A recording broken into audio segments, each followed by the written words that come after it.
AI can be overwhelming, no doubt. A technology and tool that is exponentially increasing in its innovation, that could become conscious, and that is smarter than us, or will be smarter than us, and better than us at everything, is freaky. And if you start overthinking about AI in a pessimistic way, then you start going down this dark rabbit hole of imagination that starts with something like an overly futuristic world that's kind of eerie, and ends somewhere at a Terminator robot holding a gun at your head. The doom of artificial intelligence is a bad feeling, and unfortunately, the fear-mongering around it isn't going away. But after a conversation with my dad, who's a business owner, he's a fractional VP of sales, he was feeling very overwhelmed about AI and very anxious about it. So we went to get some pizza and we had a sort of philosophical debate and conversation about it. And I ended up giving him some great advice that ended up quelling his anxiety. After that conversation and some of my own brainstorming, I honed that advice and some other pieces of advice into 10 clear ways to overcome AI overwhelm. So just a quick spoiler, one of those ways is casual learning, and you're already doing that by watching this video. And if you want some more casual learning, then there's 2 free resources in the links in the description, so check those out. Okay, first up is coming to terms with the fact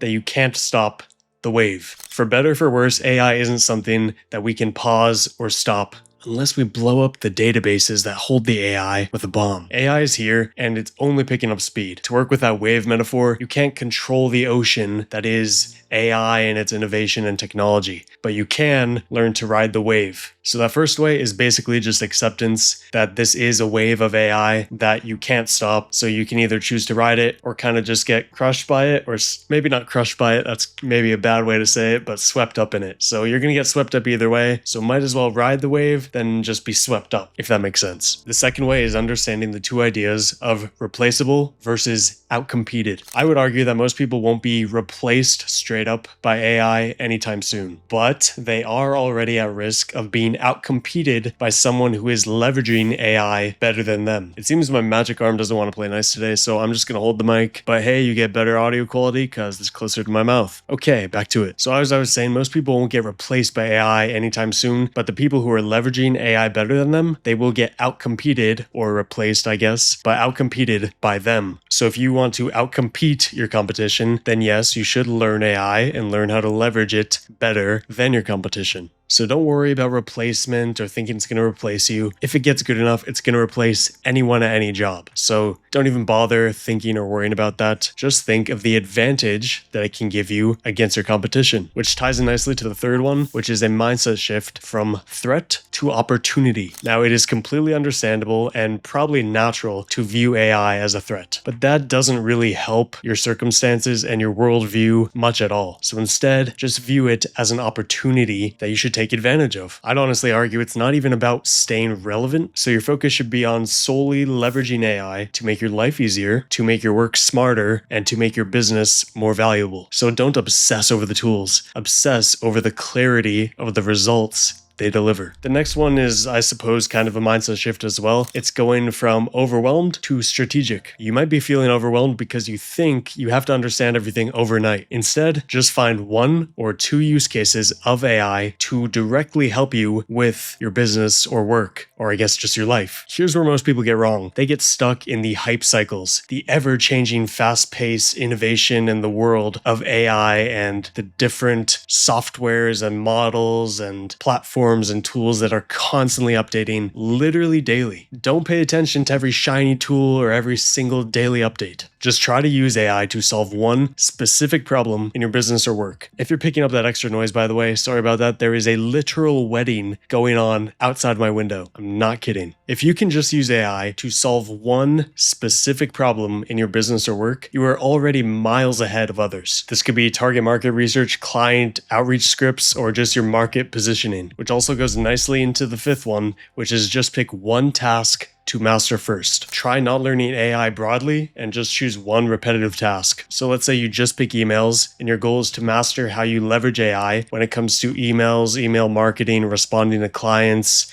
reaching out to people, things like that. Focusing on just one area like emails reduces the overwhelm a bunch immediately because now you've already grasped one thing. So what's another? The 6th way is to follow the 80-20 rule with AI, which is 80% of the value of AI comes from 20% of its features. Identify the core handful of prompts and tools you need and ignore the rest of the noise. When I say noise, I mean the noise of the constant updates. 7 is the spoiler I gave away in the intro, but it's casual learning beats forced immersion. Anyway, focus on casual, incremental learning. Things like quick YouTube videos, or newsletters, or emails, or maybe short articles, news pieces, things like that. But yeah, just follow and subscribe to certain social media accounts that you like to learn from, and naturally you'll pick up things about AI and learn just through your environment that you're tailoring using technology, using the accounts you follow, using the subscriptions that you're in or not, things like that. Trust me, this is way better than forcing yourself into a tech rabbit hole. It's about consistent, gentle exposure from tailoring your environment, which leads to the compounding effect and adds up a bunch over time. Number 8, think assistant,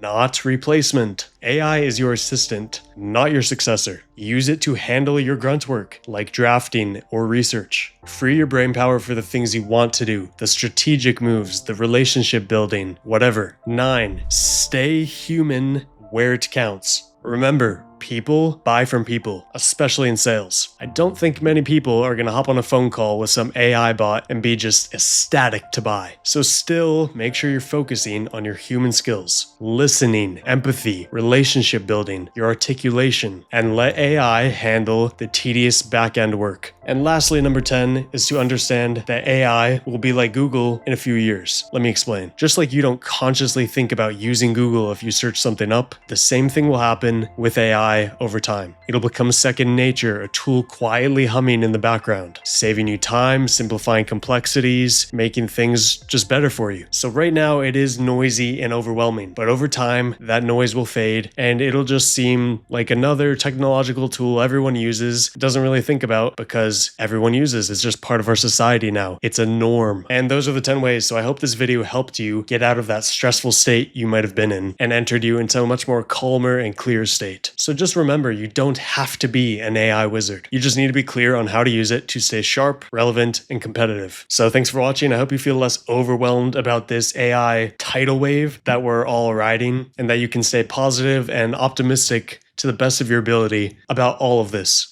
I think the more we do stay positive and optimistic about AI, the better the AI landscape will end up. Like if we're constantly worried and fearful, then it might lead to a higher chance of a doom situation. But if we're more optimistic and hopeful about it, then maybe it'll be more like a utopia. Think about that. So to start that casual learning of AI and building your environment, you can subscribe, but you can also check out the free resources in the links in the description. And I have a video that's a ChatGPT 101. A lot of people like it. It's a good starting place. So you can check out that video right here. So watch that. Okay, well, thanks again for watching, and I will catch you in next week's video. All right, peace.